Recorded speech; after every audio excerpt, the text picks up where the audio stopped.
भागवत गीता का 17वां अध्याय।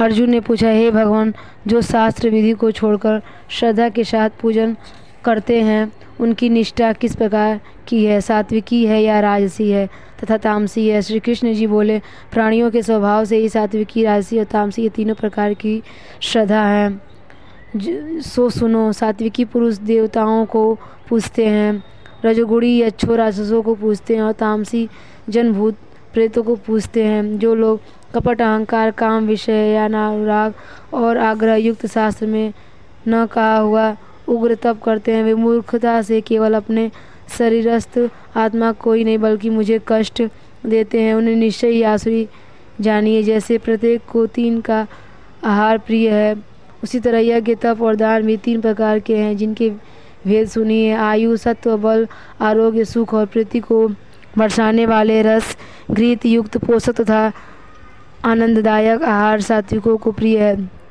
कड़वे, खट्टे, नमकीन, गर्म, तीखे, रूखे, चरपरे तथा दुख, शोक एवं रोगजनक भोजन राजसी लोगों को प्रिय है। पहरों का रखा हुआ अनिरस, दुर्गंध युक्त, बासी, उच्छिष्ट, अपवित्र भोजन तामसी लोगों को प्रिय लगता है। यज्ञ करना ही है, ऐसा मानो मन को दृढ़ करके फल की इच्छा बिना विधि पूर्वक जो यज्ञ किया जाता है सात्विक है। फल की कामना से और लोग दिखावे के लिए जो यज्ञ किए जाते हैं उसे राशि जानो। शास्त्र की विधि से हीन, अन्नदान, मंत्रहीन तथा बिना श्रद्धा के किए हुआ यज्ञ तामसी कहलाता है। देवता, द्विज, गुरु तथा विद्वान इनका पूजन, पवित्रता, ब्रह्मचर्य तथा अहिंसा का आचरण करना शारीरिक तप है। जिस वाक्य से किसी का दिल न दुखे, सत्य, प्रिय, हितकारी भाषण, स्वाध्याय तथा अभ्यास वाचित तप है। मन की प्रसन्नता, चित्त की शांति, आत्मनिग्रह तथा निष्कपट रहना यह तामसी तप है।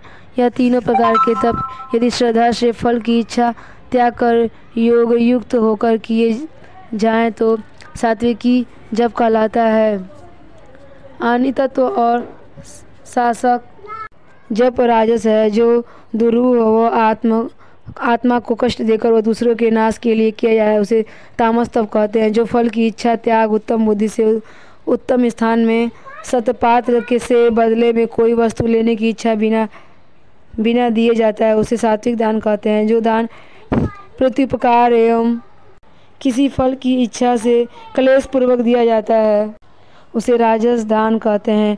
ओम तत् और सत ये 3 ब्रह्म के नाम हैं। इन्हीं से आदिकाल में ब्राह्मण और वेद हैं। इसी से ज्ञानी पुरुष यज्ञ, दान तथा तप आदि शास्त्रोक्त क्रियाएं करते हैं। ओम का उच्चारण सद्भाव एवं साधु भाव से किया जाता है तथा मांगल्य आदि कर्म में भी सत शब्द का उच्चारण करते हैं। यज्ञ, तप और दान में जो निष्ठा है उसे सत कहते हैं। हे ईश्वर प्राप्ति के अर्थ जो कर्म है यह भी सत कहलाते हैं। हे पार्थ, श्रद्धा से रहित दान, तप तथा अन्य जो कर्म किए जाते हैं वह असत कहलाते हैं। वह इन लोक में और न परलोक में हितकारी हैं।